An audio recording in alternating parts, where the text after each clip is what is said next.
Di era digital yang serba cepat ini, kita seringkali terjebak dalam kebiasaan-kebiasaan yang tanpa disadari dapat memberikan dampak negatif pada kesehatan otak. Kebiasaan-kebiasaan ini mungkin terlihat sepele dan tidak berbahaya, namun dalam jangka panjang dapat menyebabkan kerusakan permanen pada struktur dan fungsi otak. Pada video kali ini, kita akan menyelami lebih dalam mengenai 3 kebiasaan sepele yang dapat merusak otak permanen. Jadi tanpa basa-basi lagi, mari kita mulai. Nomor 1, scroll medsos berlebihan. Di era digital ini, media sosial telah menjadi bagian tak terpisahkan dari kehidupan kita. Kita menggunakannya untuk terhubung dengan teman dan keluarga, mendapatkan informasi, dan bahkan sebagai hiburan. Namun, tahukah Anda bahwa scroll medsos berlebihan dapat memberikan dampak negatif pada kesehatan otak? Dampak scroll medsos berlebihan. Yang pertama, gangguan konsentrasi dan memori. Paparan informasi yang tak berujung dari media sosial dapat membuat otak kita bekerja keras untuk memproses dan memahami semua informasi tersebut.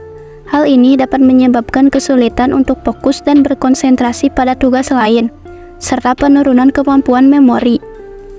Yang kedua, kecemasan dan depresi. Media sosial seringkali menampilkan citra kehidupan yang sempurna dan ideal, yang dapat membuat kita merasa tidak puas dengan kehidupan kita sendiri. Hal ini dapat meningkatkan kecemasan, depresi, dan perasaan rendah diri. Yang ketiga, gangguan tidur. Paparan cahaya biru dari layar ponsel dapat mengganggu produksi melatonin, hormon yang mengatur tidur. Hal ini dapat menyebabkan insomnia dan penurunan kualitas tidur. Yang keempat, perilaku kompulsif.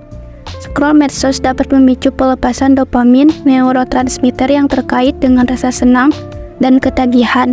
Hal ini dapat menyebabkan perilaku kompulsif, di mana kita merasa terus-menerus perlu mengecek media sosial meskipun tidak ada notifikasi atau informasi baru. Solusi untuk scroll medsos berlebihan. Yang pertama, batasi waktu scroll medsos.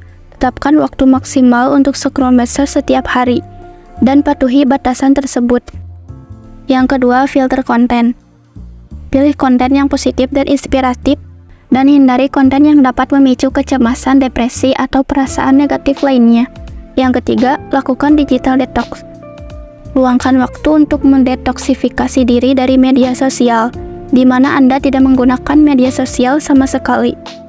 Yang keempat, cari aktivitas lain.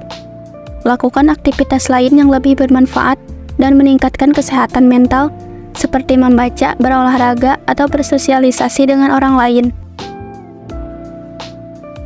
Nomor 2, PMO, pornografi, masturbasi, orgasme. PMO adalah singkatan dari pornografi, masturbasi, dan orgasme. Kebiasaan ini sering dianggap sebagai hal yang tabu dan tidak dibicarakan secara terbuka.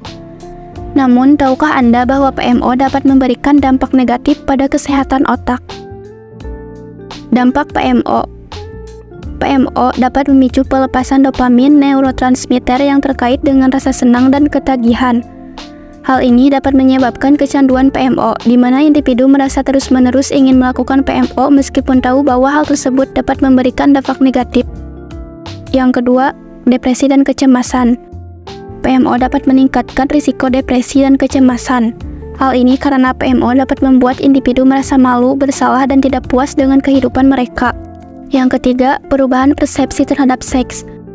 PMO dapat mengubah persepsi individu terhadap seks dan membuat mereka memiliki ekspektasi yang tidak realistis terhadap hubungan seksual. Hal ini dapat menyebabkan masalah dalam hubungan interpersonal. Yang keempat, penurunan fungsi kognitif. PMO dapat menyebabkan penurunan fungsi kognitif seperti memori, konsentrasi, dan kemampuan belajar. Solusi untuk PMO. Yang pertama, cari bantuan profesional. Jika Anda merasa kecanduan PMO, penting untuk mencari bantuan profesional dari psikolog atau terapis.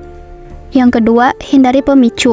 Hindari pemicu yang dapat membuat Anda ingin melakukan PMO, seperti menonton film porno atau mengunjungi situs web porno. Yang ketiga, lakukan aktivitas positif. Lakukan aktivitas yang lebih bermanfaat dan meningkatkan kesehatan mental, seperti berolahraga, membaca buku, atau bersosialisasi dengan orang lain. Yang keempat, bergabung dengan komunitas dukungan. Nomor 3, judi slot. Judi slot adalah salah satu jenis perjudian yang sering dianggap sebagai hiburan. Namun, tahukah Anda bahwa judi slot dapat memberikan dampak negatif pada kesehatan otak? Dampak judi slot. Yang pertama, kecanduan. Judi slot dapat memicu pelepasan dopamin, neurotransmitter yang terkait dengan rasa senang dan ketagihan. Hal ini dapat menyebabkan kecanduan judi slot, di mana individu merasa terus-menerus ingin bermain judi slot meskipun tahu bahwa hal tersebut dapat memberikan dampak negatif. Yang kedua, perubahan struktural pada otak. Judi slot dapat menyebabkan perubahan struktural pada otak, terutama di area yang terkait dengan pengambilan keputusan, kontrol impulsif, dan pengelolaan emosi. Yang ketiga, masalah keuangan. Judi slot dapat menyebabkan masalah keuangan yang serius.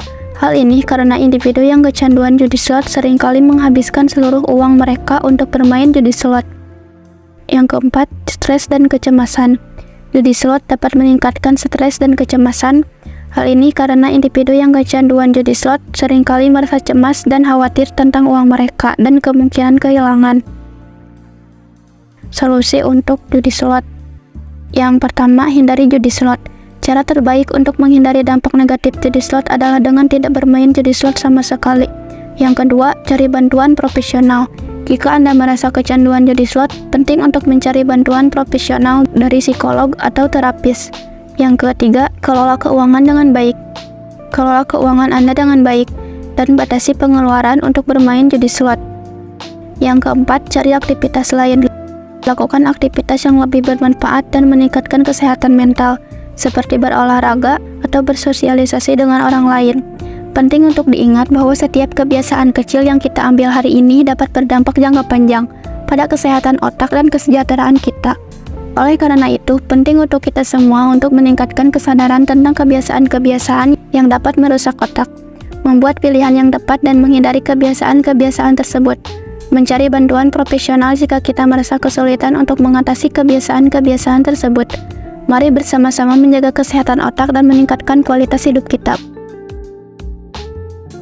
Itu tadi pembahasan mengenai kebiasaan sehari-hari yang mungkin tak kita sadari berdampak buruk pada kesehatan otak kita. Tapi jangan khawatir, ini bukan akhir cerita. Otak kita luar biasa tangguh dan memiliki kemampuan luar biasa yang biasa disebut neuroplastisitas. Artinya, otak kita bisa terus belajar dan berubah seiring usia. Asalkan kita mau berusaha, kita bisa memutus rantai kebiasaan buruk dan membangun kebiasaan baru yang lebih sehat untuk otak kita. Ingat, perubahan positif dimulai dari langkah kecil. Mulai hari ini, yuk kita lebih selektif terhadap konten yang kita konsumsi, lebih aktif secara fisik dan mental, mengelilingi diri dengan orang-orang yang mendukung, mencari bantuan profesional jika diperlukan. Dengan kemauan keras dan pola hidup yang sehat, kita bisa menjaga kesehatan otak dan meraih potensi terbaik kita. Terima kasih telah menyimak sampai akhir. Jika video ini bermanfaat, silakan like dan subscribe. Dan jangan lupa bagikan video ini ke teman dan keluarga agar semakin banyak yang sadar tentang pentingnya menjaga kesehatan otak. Sampai jumpa di video berikutnya.